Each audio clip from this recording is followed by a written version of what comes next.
Welcome to How to Survive the Apocalypse. I'm your host, Ben Carter. Imagine a world plunged into darkness. The vibrant pulse of the internet, once the lifeblood of global communication, suddenly ceases. Screens go black. Silence replaces the ceaseless hum of data streaming through fiber optic veins. The digital heartbeat of the world flatlines. This is no dystopian fiction, but a chillingly possible reality. In this age of hyperconnectivity, the death of the internet would be catastrophic. Our society is intricately woven into the digital fabric. The internet is not just a tool, it's a vital organ. The abrupt loss would be akin to an organism losing its nervous system. Chaos, confusion, and panic would ensue, rippling through cities, countries, continents. The financial world would crumble as stock exchanges blink out, leaving economies in freefall. Healthcare systems would stagger, cut off from vital patient records and life-saving technology. Education would be stripped back to a pre-digital era, leaving students and teachers grappling with archaic methods. The comforting hum of everyday life, underpinned by the internet's omnipresence, would cease. Yet humanity has weathered storms before. We have a remarkable capacity for adaptation, resilience, and survival. We would find ourselves thrust back into an analog age. Life, as we know it, would not end, but transform. The death of the internet would force us to relearn skills lost to the digital age and to rediscover the value of tangible, physical connections. In the immediate aftermath, we would rely on radio broadcasts, the crackling voices over the airwaves once again guiding us through uncertain times. Newspapers would regain their former status as primary news sources, with the thud of the morning paper on the doorstep signaling the start of another day. Letters would replace emails, and landlines would ring again. We would relearn the art of conversation, the nuances of face-to-face interaction, the value of true, undistracted presence. We would return to analog financial systems, cash and checks. Bartering might even make a comeback, as we find new value in the items we possess. In the realm of education, chalkboards would replace smartboards, and libraries would once again be the treasure troves of knowledge. The death of the internet would not be the end of the world, but a return to a slower, more thoughtful existence. A world where we are not constantly connected, where we have time to reflect, to engage, to truly live. The resilience of the human spirit would shine through this digital apocalypse. We would survive, adapt, and rebuild. A world without the internet is not just possible, it's survivable. The question is, are we ready to face the stark reality of an analog existence in a digital world? The answer may be closer than we think. The early signs of the internet's collapse were subtle and easily overlooked. In the economic sphere, businesses worldwide started noticing a drastic slowdown in online transactions. Suddenly, e-commerce platforms were not as reliable as they once were, with system glitches and unexplained downtime becoming increasingly common. Digital currencies, once the pride of the tech world, began to fluctuate wildly, their value no longer assured by the now faltering digital infrastructure. Simultaneously, environmental triggers began to surface. Power outages became more frequent across the globe, affecting data centers and causing internet blackouts that lasted for days. The delicate balance of our climate was disrupted, leading to natural disasters that damaged critical internet infrastructure. Hurricanes battered coastal cities, taking down underwater cables that were lifelines of global connectivity. Forest fires ravaged rural areas, destroying satellite towers and plunging vast regions into digital darkness. The social signals, too, were hard to ignore.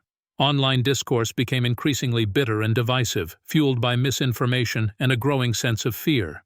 Social media platforms turned into battlegrounds, their spaces no longer places of connection, but instead arenas of conflict. Trust in online news sources plummeted, and people began to seek information from more traditional, tangible sources. Then came the day the internet stood still. For 72 hours, the world was plunged into a digital blackout. No emails, no social media, no online banking. Even emergency services struggled as their digital systems went offline. The world held its breath, waiting for the digital pulse to return. When it did, it was not the same. Connections were slow, websites loaded sporadically, and the once seamless digital experience was now a frustrating maze of errors and glitches. The internet, it seemed, was gasping for breath. In the midst of this digital chaos, the first whispers of a return to analog began to surface. People started turning to radios for news, dusting off old landlines, and rediscovering the lost art of letter writing. Schools began to reintroduce textbooks and chalkboards, phasing out digital learning platforms that were no longer reliable. Banks encouraged customers to withdraw cash, warning of a potential complete digital banking blackout. The transition was not smooth. Many resisted, clinging to the hope that the digital world would stabilize, that the internet would somehow heal itself. But as the weeks turned into months, it became clear that the world was on the brink of a new era, an era of analog in a digital age. The death of the internet was not immediate, but a slow, painful unraveling of the digital tapestry that had woven itself into every aspect of our lives. The world was changing, and we were on the precipice of the unknown. The initial shock of the internet's faltering health sent waves of panic through every level of society. Governments, already struggling with the impacts of climate change and social unrest, were thrown into crisis mode. Emergency meetings were held in boardrooms and war rooms around the world as leaders scrambled to understand the implications of this digital catastrophe. In many nations, law enforcement agencies quickly mobilized to maintain order. With digital communication systems unreliable, they turned to older methods of communication. Radios buzzed with static-filled updates, and officers on the beat became the crucial link in maintaining civil order, their presence a reassuring sign in the midst of chaos.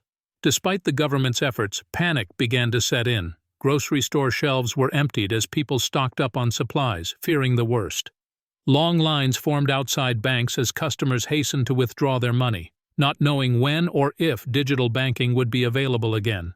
The fragility of our digital infrastructure revealed itself in the most mundane of ways, from the inability to order a pizza online to the frustration of not being able to pay for gas with a credit card. In the cities, this digital blackout manifested as a sudden silence, the usual hum of data flowing through millions of devices replaced by an eerie quiet. People filled the streets, their faces reflecting bewilderment, fear, and a strange sense of liberation. The constant barrage of notifications, updates, and messages was gone, replaced by a silence that was both unsettling and, for some, strangely calming. In the rural areas, the impact was felt differently. Many communities, already isolated due to the destruction of satellite towers, had adapted to this digital wilderness. Embracing a return to a simpler way of life, they became a beacon of hope for others, their resilience a testament to the human ability to adapt and survive. However, for the majority, the transition was far from smooth. People felt lost, disconnected from a world that had existed largely online. The inability to instantly communicate, access information, or perform basic transactions brought life to a standstill. The internet, once a tool of convenience, had become a crutch, and its sudden absence revealed just how dependent society had become on its digital lifeblood. As the days turned into weeks, the digital chaos gave way to a new rhythm of life, one that was slower, quieter, and more tangible. The sharp edges of panic softened into the curves of adaptation as society began to navigate this new analog era. But beneath this surface calm, the undercurrent of uncertainty remained. The world was learning to live without the internet, but the question remained: could it survive? Survival, such a primal instinct, yet smothered by the comforts of our modern digital age. When the internet died, the veneer of civilization cracked, revealing the raw struggle for existence beneath. The first 72 hours were crucial, a window of time where the right actions could mean the difference between life and death. Securing water was the most immediate priority. The digital blackout rendered many municipal water systems inoperable, and bottled water supplies dwindled rapidly. People turned to ancient practices, collecting rainwater, purifying water from rivers and streams, even digging wells. The knowledge of our ancestors, forgotten in the age of convenience, became vital once again. Shelter was the next concern.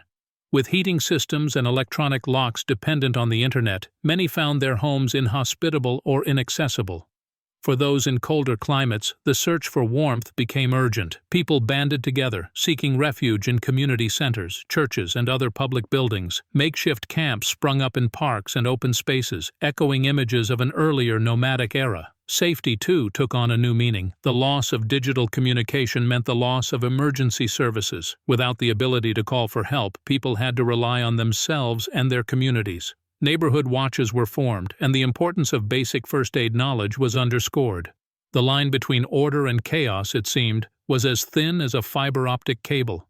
The currency of this new world was stability, both physical and psychological. The digital blackout was a trauma, and like any trauma, it required adjustment and healing. People found comfort in routine, in the repetition of daily tasks that once seemed mundane. Cooking meals from scratch, tending to gardens, and even the simple act of reading a physical book took on a therapeutic quality.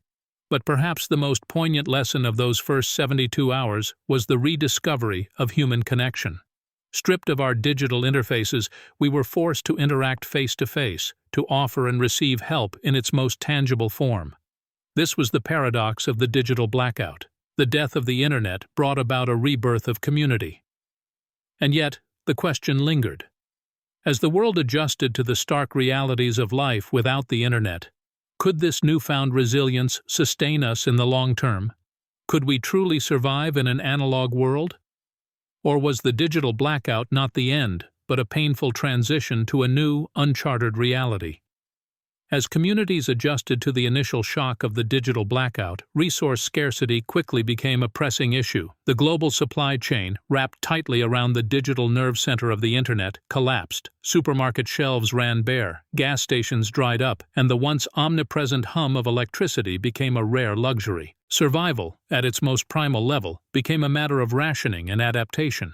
Those with foresight had stockpiled non-perishable foods and water, but even those supplies dwindled with time.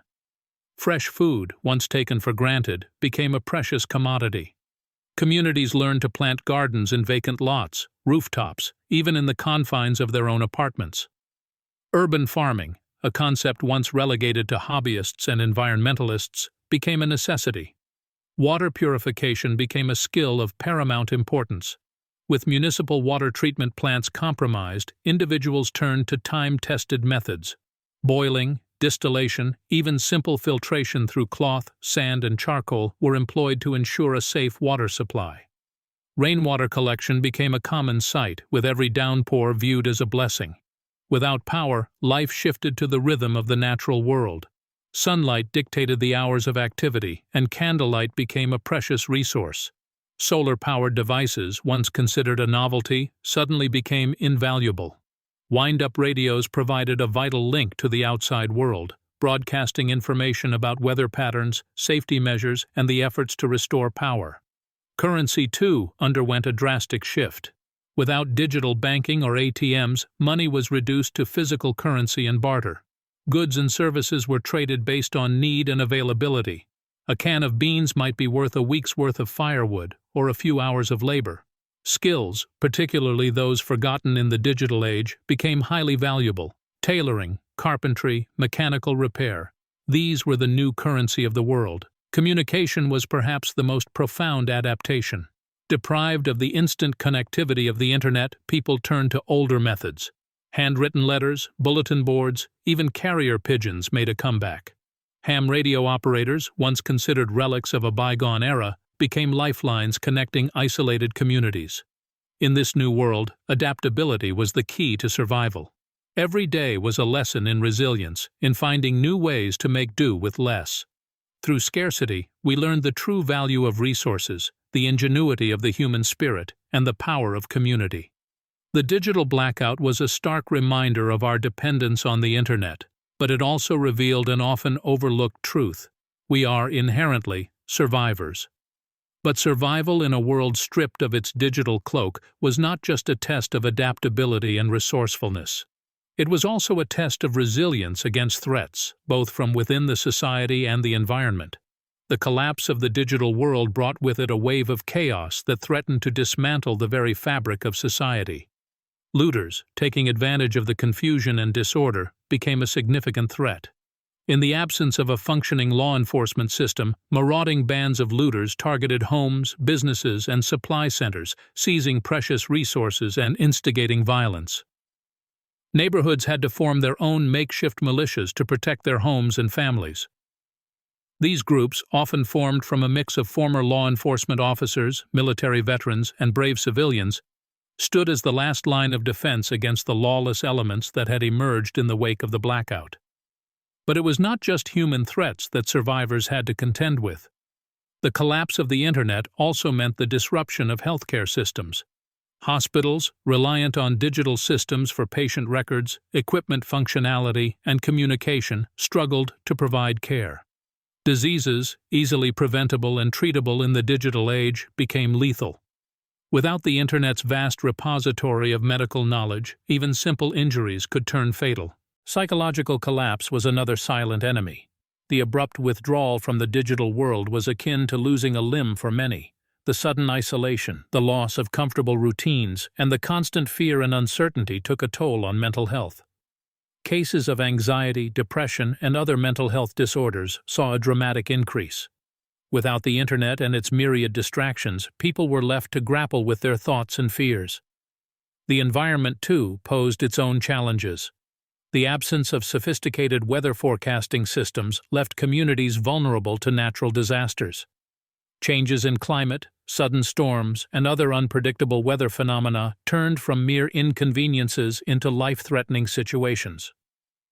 In the face of these threats, the digital blackout became more than just a technological crisis. It was a human crisis, a test of our resilience, our adaptability, and our capacity to survive and thrive in the face of adversity. Despite these challenges, communities found ways to band together, to protect and support each other. Amid the chaos, the human spirit of survival emerged stronger than ever, a beacon of hope in a world plunged into darkness. In the shadows of the digital blackout, the fundamental human instinct for community and cooperation took center stage. The building blocks of society began forming again, not in city hall meetings or national assemblies, but in the heart of neighborhoods and small towns. People turned to their neighbors, their friends, their families. They turned to each other. In these early days, trust was a commodity more valuable than gold. Without the internet to authenticate identities or corroborate stories, individuals relied on their intuition and judgment. They formed tight-knit groups, where every member was known, where every member counted. These groups were built on shared experiences, shared hardships, and the shared determination to survive. Leadership emerged organically. Some leaders were chosen for their pre-blackout skills. Perhaps they had been a police officer, a nurse, a teacher, or a mechanic. Others earned their positions through their actions in the aftermath of the blackout, displaying courage, resourcefulness, and a commitment to the group's survival. These leaders were not elected, they were accepted. They were not appointed, they were trusted. But trust and leadership alone were not enough. In a world teetering on the brink of social collapse, defense became paramount. Groups had to safeguard their resources, their territory, and most importantly, their people. This led to the formation of community militias, composed of members willing and able to defend the group. Former soldiers, police officers, even those with no previous combat experience, found themselves standing guard, patrolling their territories, and in some cases, engaging in conflicts with other groups. The rules of these new societies were not set in stone, nor were they decided by a single leader. Instead, they were shaped by the group's collective consciousness, influenced by their shared experiences and the realities of their new world. Justice was meted out not through courts and lawyers, but through community consensus. Punishments ranged from exile to community service, depending on the severity of the offense and the group's established norms. These groups, these new societies, were not perfect. They had their share of conflict, of injustice, and of hardship. But they also represented something profound, the human capacity to adapt, to overcome, and to rebuild. Even in the face of unprecedented crisis, in the absence of the digital world that had once defined their lives, people found a way to create order, to foster cooperation, and most importantly, to survive. As the new societies formed, the question of long-term survival and sustainability loomed large. The Internet had been a repository of knowledge, a constant source of entertainment, and a means of communication. But for all its virtues, it had also made us dependent. It was easy to forget that food didn't originate from supermarket shelves, that water didn't come from taps, that light wasn't summoned by the flick of a switch. So, when the Internet died, these societies had to relearn ancient truths. They had to remember how to plant seeds and harvest crops, how to purify water, and how to harness renewable energy. They had to revert to an analog life in a digital world. Agriculture, once the bedrock of civilization, regained its importance. The cultivation of plants and animals for food, fiber, medicinal plants, and other products used to sustain and enhance human life became a crucial survival skill. Knowledge of seasonal cycles, soil types, and plant varieties became as valuable as any digital data once was. Traditional farming practices, once dismissed as outdated, were now vital blueprints for feeding communities. Renewable energy sources became the lifeblood of these societies. Solar panels and wind turbines, once symbols of a green future, became symbols of survival. Those who understood how to harness, store, and distribute this energy became invaluable members of their communities. Alongside them, those versed in the arts of woodcraft, metalwork, and other hands-on skills found their abilities in high demand. Trade, too, became an essential part of life. Without a global economy, without the Internet's endless marketplace, societies had to trade goods and services directly. Barter systems made a comeback. A bushel of grain might be traded for a pair of shoes, a solar panel for a month's supply of fresh water. These transactions were not just economic exchanges, they were social interactions, a way of strengthening bonds and mutual dependencies within and between communities. Survival knowledge, once the domain of outdoor enthusiasts and survivalists, became common curriculum. Learning how to build shelters, light fires, navigate by the stars, and forage for edible plants was no longer a hobby. It was a necessity. This was the knowledge that could mean the difference between life and death in a world disconnected from the digital sphere. Each of these practices, agriculture, renewable energy, trade, survival knowledge, was a return to the roots of human civilization. They were reminders of how our ancestors lived before the advent of the Internet, television, or even electricity. In the face of a digital blackout, societies had to look to the past, to the wisdom of their forebears, in order to build a sustainable future. This was not a rejection of progress, but a recognition that some truths are timeless, that some skills are always essential, and that survival, at its core, is about adaptation. As these communities of survivors adapted to their new reality, new systems of order began to emerge. These systems, while not identical across all communities, shared a common thread: the prioritization of practical skill and knowledge. In a world without Internet, a person's worth was not defined by their social media following or their digital expertise, but by their ability to contribute to their community. Agriculturalists, engineers, medics, and artisans were revered, their skills and knowledge seen as vital for survival.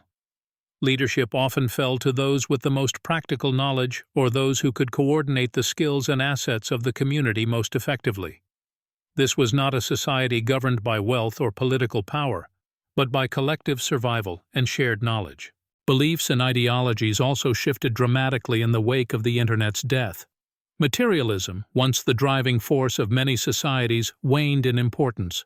When the physical world was all that remained, when there were no longer online profiles to curate or digital possessions to amass, people began to find value in the tangible, the real, the human. Local lore and stories, often passed down through generations, took on new importance as a means of preserving knowledge and binding communities together. Ideologies centered around community, sustainability, and adaptation flourished. There was a deep-rooted recognition that the old ways of thinking, the ways that had been so bound up with the digital world, had failed. In this post-collapse society, the old hierarchies and power structures were steadily eroded. In their place rose an egalitarianism born of necessity, where every member of the community had a role to play, a contribution to make. People also had to navigate a world without the global connectivity brought by the Internet. Local knowledge became paramount, knowing which plants were edible, where to find clean water, how to read the weather. Communities became more insular, but also more interdependent. In such a world, trust was a precious commodity. Without the digital tools and systems that once governed transactions and interactions, people had to rely on their instinct, their judgment of character, the reliability of a handshake. Trust, once given, became a powerful bond, a promise of mutual aid and cooperation. These were societies born of adversity, shaped by the harsh realities of a world without the internet. Yet they were also societies of resilience, innovation, and profound adaptability. They were a testament to the human capacity to survive and to thrive, even in the face of profound change. They serve as a reminder of what can be achieved when we are forced to rely on our most basic, most human skills: cooperation, adaptation, and the will to survive. And so, as the curtains close on this exploration of life in a world without the internet, it becomes clear that humanity's survival is as much a matter of the spirit as it is of the body.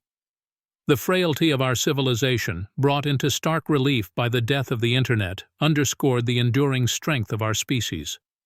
Stripped of its digital skin, humanity was not left bare and vulnerable. Instead, it found itself adorned in the armor of its own resilience, woven from the threads of innovation, adaptability, and mutual cooperation. The death of the internet was not a death knell for humanity. It was a crucible, a transformative event that forced us to redefine what survival truly means. It was a lesson in humility, reminding us of our dependence on the delicate machinery of civilization. It was a testament to the strength of human spirit, our capacity to endure, adapt, and thrive even in the face of profound disruption. Survival in this context was not simply a matter of subsisting, of finding enough food to eat or a safe place to sleep. It was a question of preserving and nurturing the essence of what it means to be human, our capacity for empathy, our craving for connection, our drive to create and to understand. It was about maintaining the intangible threads that bind us together as a species, the shared narratives and collective memories that shape our identity and our understanding of the world. The death of the internet was a stark reminder of the fragility of our civilization, of the delicate balance of systems and networks that underpin our daily lives. But it also served as a testament to our resilience, to our capacity to adapt and overcome. It was a reminder that even when the world as we know it ends, we find ways to endure, to forge new paths, to build new worlds from the ashes of the old. In the grand tapestry of human history, the death of the internet was but a single thread. Yet it was a thread that wove itself deeply into the fabric of our society, altering our course in profound and indelible ways. It served as a stark reminder of our vulnerability, but also of our strength. It showed us that survival is not just about enduring, but about adapting, innovating, and building anew. And perhaps most importantly, it reminded us of the profound resilience of the human spirit, our capacity to face adversity with courage, creativity, and an unyielding will to survive. Thanks for listening. This has been How to Survive the Apocalypse. If you enjoyed today's episode, be sure to follow us wherever you listen to podcasts. And if you'd like to support the show, subscribe to the Forbidden Knowledge Network on Patreon. Subscribe now.